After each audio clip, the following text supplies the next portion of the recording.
Hey, what's up, guys? It's Brian here from Full Body Athletics and most importantly, Upgrade Mentality.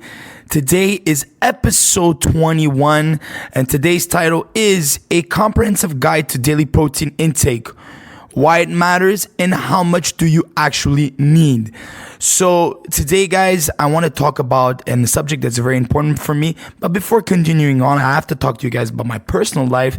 So I've been out and about for a while now. It's my first podcast in at least 2-3 months now. I've been very busy with the gym. If you guys know or don't know, I own a gym called Full Body Athletics in Montreal, Canada, or Laval, Canada, but it's like Scarborough, Toronto, right? We just say Toronto.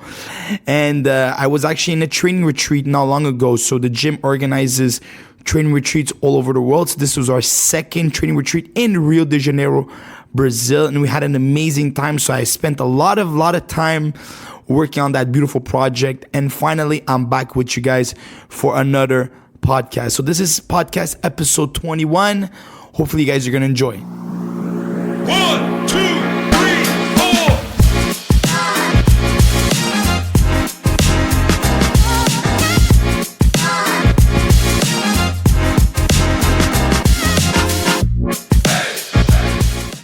So protein, talk to me about protein.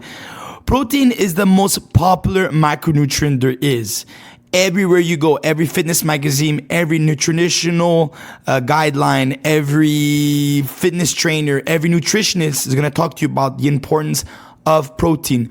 But how much protein do you really need? What are the best sources of protein? This is the kind of topics that we're going to talk about today in today's podcast. Let's get to it. So, understanding the importance of protein in our diet and how much we must consume daily is crucial for maintaining good health. This essential macronutrient, along with carbohydrates and fats, forms the cornerstone of our dietary needs. However, there is no universal answer to how much protein one should consume, as it depends on multiple factors such as age, activity level, health status, and muscle mass.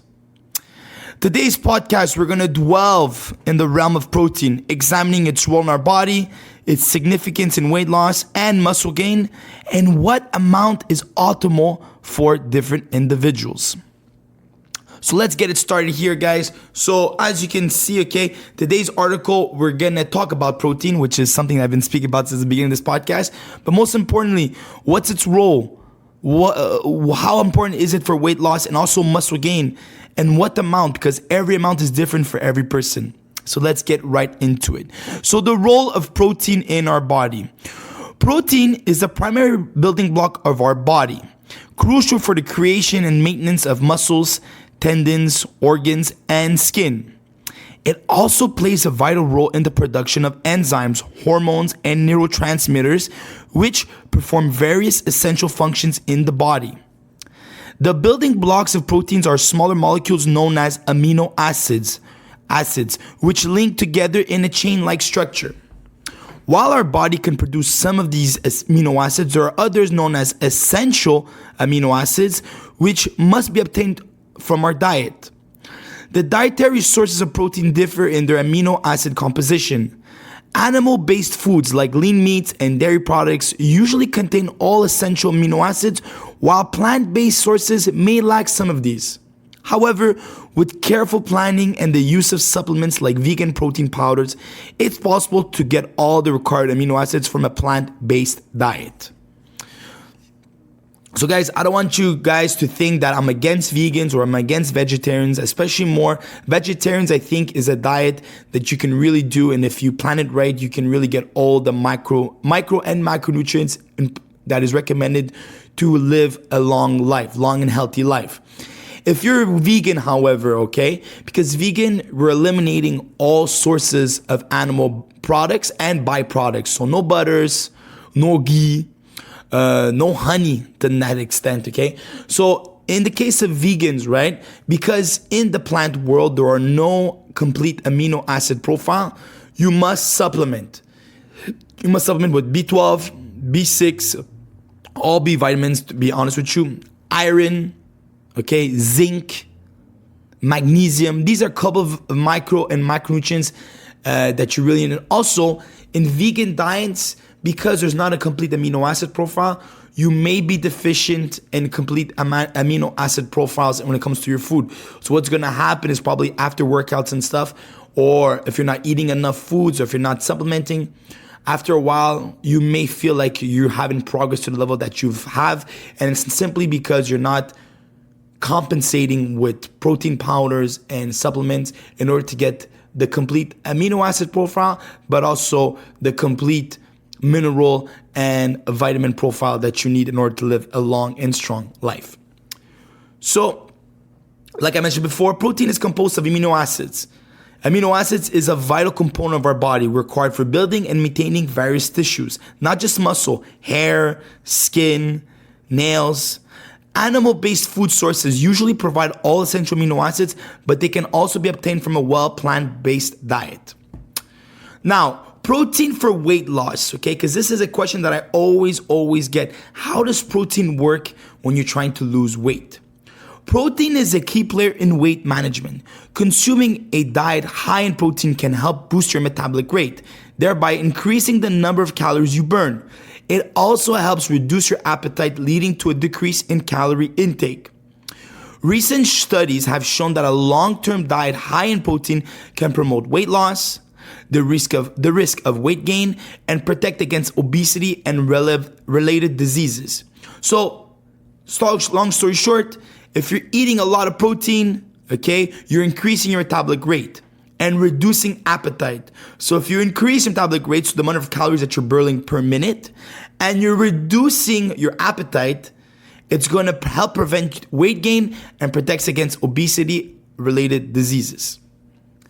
Now, building muscle and strength with protein, which is another important factor, because you hear so many bodybuilders, so many nutritionists say how important protein is to build muscle. So let's get into it. Muscle tissues are continuously being broken down and rebuilt in our body. For a muscle gain, the synthesis of muscle protein must exceed its breakdown. Hence, individuals looking to build muscle typically consume a higher amount of protein and engage in regular exercise. Research has shown that a higher protein intake can be beneficial for muscle gain and strength. To boost muscle building and improve performance, a protein intake of about 1.6 grams for kilograms a day is recommended, okay? So in my article from all the research I found, okay, so 1.6 grams for every kilogram that you are. So let's say you're 70 kilograms. So you go 70 times 1.6, and that's gonna give you the amount of protein that you need. Or there's another way you can do this, is you put your weight in pounds. Let's say you weigh 150 pounds. 150 pounds divided by 2, it's about 75 to 80 grams of protein. That's what you should have as protein intake. Capiche? So, key takeaway here, consuming adequate protein is crucial for muscle gain and maintenance. Most studies suggest that 0.7 to 1 gram per pound, okay, or 1.6 to 2.2 grams per kilogram of lean mass is sufficient. All right? So now this is very important, okay? The next segment we're gonna get to is protein needs during pregnancy. So pregnant women are not like young athletes, right? They have different needs. They're also, having a child in their stomach, okay, recommends them to eat differently. So let's get to it. During pregnancy, the body needs more protein for the development and growth of tissues. Protein is beneficial for both the parent and the baby. The dietary guidelines for Americans recommend about 70 grams of protein daily during pregnancy, which is approximately 10 to 35% of daily calorie intake in most cases. Individuals who are breastfeeding also require a higher protein intake. Lean meats, fish, dairy, and legumes are good protein sources during pregnancy. However, certain types of fish high in mercury must be avoided. So while you're pregnant, guys, be very careful if you're eating high levels of protein to minimize the fish. You can still eat fish once a week, but try not to eat too much fish because of the high content of mercury. Increased protein needs in certain situations. Physical activity, age, and health status can increase one's protein's needs. Active individuals, including those with physically demanding jobs and athletes, require more protein than sedentary individuals. Older adults also have higher protein needs, up to 50% higher than the daily recommended intake, to help prevent osteoporosis and sarcopenia, which are common in this age group.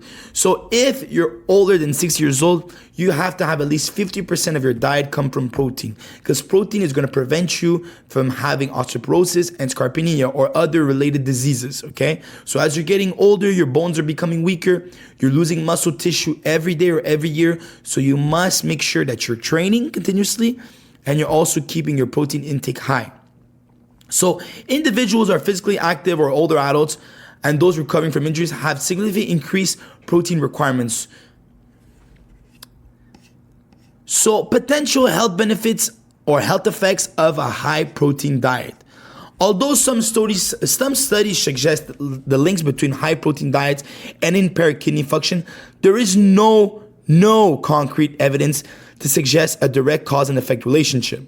However, individuals with pre-existing kidney conditions may experience adverse effects of a high protein diet and should consult a healthcare professional before making any significant changes to their protein intake. Generally, a high protein diet does not have any adverse effects on healthy individuals and can even contribute to improve bone health. So while protein diets don't have adverse effects on kidney function in healthy individuals, those with pre-existing kidney conditions should exercise caution. So if you don't have any kidney problems, no problem. If you have kidney related problems, then you have to be very careful with your protein intake. Understanding grams of protein. It's important to distinguish grams of protein and the weight of protein containing food. For instance, an 8-ounce serving of beef weighs 226 grams, but contains only 61 grams of protein. Similarly, a large egg contains 46 grams, but only 6 grams of protein. Protein needs for the average Joe. So the average person's protein should account for 10 to 35% of their daily calorie needs. However, the specific amount varies based on factors such as activity level, like I mentioned before, weight, like I mentioned before, age, like I mentioned before, sex, and health status. The average protein intake, now I'm going to talk in US standards, but it's the same in Canadian standards, is about 35 to 56 grams per day for men, and for women between 35 and 46 grams per day for women. Now, this is a consensus based on the natural or general consensus, the medium, right? But in my recollection, okay, if a regular protein intake for men and women, I would say for women between 30 to 80 grams and for men between 50 to 100 grams. That's what I recommend, but this is the general standard. 34, 56 grams per day for men, 34 to 46 grams per day for women. To conclude, protein is a vital macronutrient necessary for good health. It plays a crucial role in muscle and bone strength, immune support, and cellular function. While the recommended daily intake for a typical US adult is about 50 grams of dietary protein, the number can vary depending again on person's age, sex, health status, and activity levels. However, there seems to be no harm in consuming more protein, and doing so could potentially offer additional health benefits. Remember to consult with a healthcare professional or registered dietitian before making any significant changes to your diet or nutritional regimen. And this is where I come in.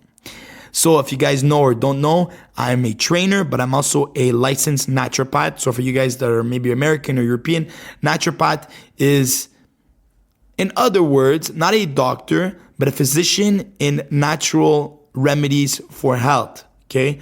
So we recommend or we suggest to our clients or to our clients or our patients, whenever they come see us with any health issues, natural ways of remedying the situation. It could be by vitamins, it could be by eating different foods, or it could be by changing their environment.